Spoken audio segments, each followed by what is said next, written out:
Enver Šehović, sin Zahida i majke Iše, rođen je 15. januara 1967. godine u selu Bujakovina u općini Foča. Imao je brata Erhema i sestru Zehru. Nakon osnovne škole upisuje srednju vojnu školu u Sarajevu, a potom završava i Vojnu akademiju u Beogradu. Sa suprugom Zinetom imao je kćerku Dalilu. Bio je prepoznatljiva nit nastanka i razvoja 13. Novosarajevske brigade, od koje je poslije nastala prva slavna viteška motorizovana brigada. Poginuo je u odbrani brda Žuč 27. jula 1993. godine. Odlikovan je najvišim ratnim priznanjem Zlatni Diljan, a posthumno i ordenom Heroja oslobodilačkog rata.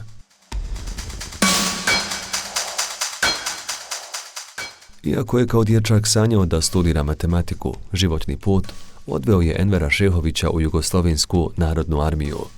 Sa 15 godina dolazi u Sarajevo gdje se upisuje u 31. klasu srednje vojne škole kopnene vojske u Sarajevskoj kasarni Maršal Tito.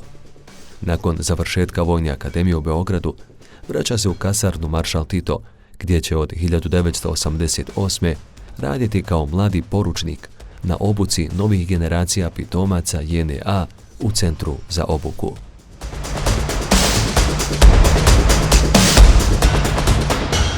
Nekoliko dana poslije 4. i 5. aprila 1992. godine, nakon prvih četničkih napada na Sarajevo i njegove građane, Šehović napušta kasarnu Maršal Tito i priključuje se teritorijalnoj odbrani Bosne i Hercegovine. Imao je samo 25 godina.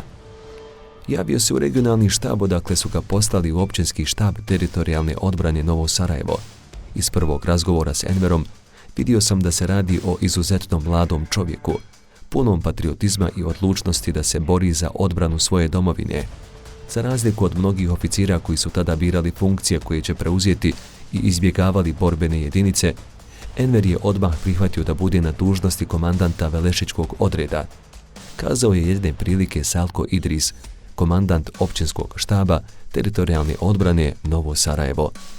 Jedan od prvih zadataka Envera Šehovića bila je blokada svoje dojučerašnje kasarne Maršal Tito, iz koje su njegove bivše kolege, Srbi, pucale po građanima Sarajeva.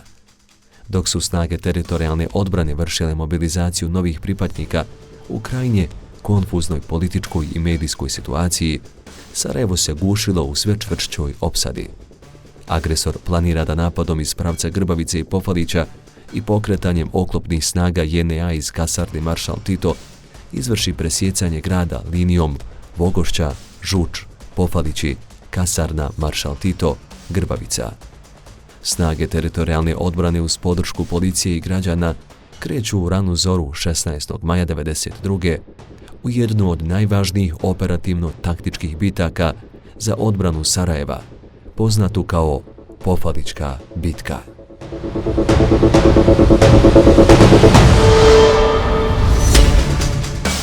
Iako još uvijek slabo organizovani i oskudno naoružani pješadijskim oružjem, uspijevaju osloboditi širi prostor Pofalića i potpuno poraziti okupatorske snage i njihove domaće pomagače. 5. juna 1992. snage JNA nakon dugih pregovora napuštaju i kasarnu Maršal Tito. Početkom juna 1992. u prvoj operaciji deblokade grada, ljeto 1992, snage općinskih štabova Novo Sarajevo i Vogošća 8. juna 1992. oslobađaju kotu Orlić, najdominantniju kotu na platou Žuči. Još u Pofalićkoj bici susreće se sudbine Safeta Zajke i Envera Šehovića. I od tada će neprekidno ratovati zajedno ili jedan kraj drugog, komandujući svojim jedinicama. Početkom jula 1992. obojica će biti postavljeni za komandante brigada. Poručnik Šehović komandovao je 13. a Zajko 15. brigadom. Od 1. septembra 1992. te brigade će promijeniti nazive u prvu mehanizovanu i drugu motorizovanu brigadu, ali komandanti ostaće isti.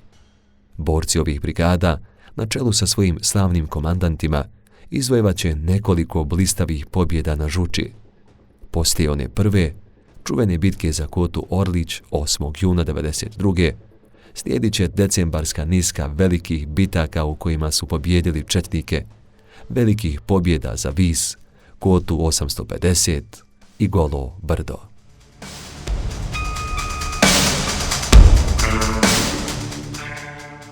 Zaplijenjene su značajne količine naoružanja i municije, vojne opreme i sanitetskog materijala. To je bila bitka kojom su potvrđeni rezultati ranije Pofadičke bitke, te osigurana i učvršćena komunikacija s braniocima s područja Vogošće, odnosno naselja Ugorsko, Bušće i Kobilja Glava, i spriječena podjela odbrane Sarajeva. Iako su pripadnici prve motorizovane brigade pod komandom Envera Šehovića vodili uspješne akcije na drugim dijelovima Sarajevskog ratišta, plato Žuči postao je simbol uspjeha bosanske armije. Na brdu Žuč, Armija Republike Bosne i Hercegovine zarobila je i prvi tank na Sarajevskom ratištu. Ovo brdo, za koje većina Sarajevija nije nikada ni čula do izbijanja agresije, bilo je i simbol stradanja i najtežih borbi koje su se gotovo svakodnevno na njemu vodile. Žuč je bila ključna tačka odbrane grada. Znali su to svi borci koji su s visova ovog brda svakodnevno gledali Sarajevo. Kao i uvijek u vrijeme neprijateljskih četničkih ofanziva, na ovo brdo, na položaje Armije Republike Bosne i Hercegovine, padalo je od 2500 do 3000 granata dnevno. Bravo, vidim te, čestitam, to! Golo brdo, bravo! Skloni se malo, skloni se u zakon, molim te! Ne volim iznenađenja, skloni se sada! To! Čestitam Soča, čestitam svima! Nemoj da ima ih u šumi! Da li ne čujem Soča trija? I vrati se nazad! Kidaj tu četničku zastavu, majku joj jebem, dosta je belaja poštenom narodu nanijela. Kidaj tu četničku zastavu, pa bodi bijele ljiljane. Brdo Žuč u toku agresije posjećivao je i predsjednik Alija Izetbegović. Dok su branioci grada, borci Armije Republike Bosne i Hercegovine, zadnjim atomima snage zaustavljali neprijateljske srbo-četničke snage na brdu Žuč, jedna granata pogađa neposrednu blizinu komandnog mjesta.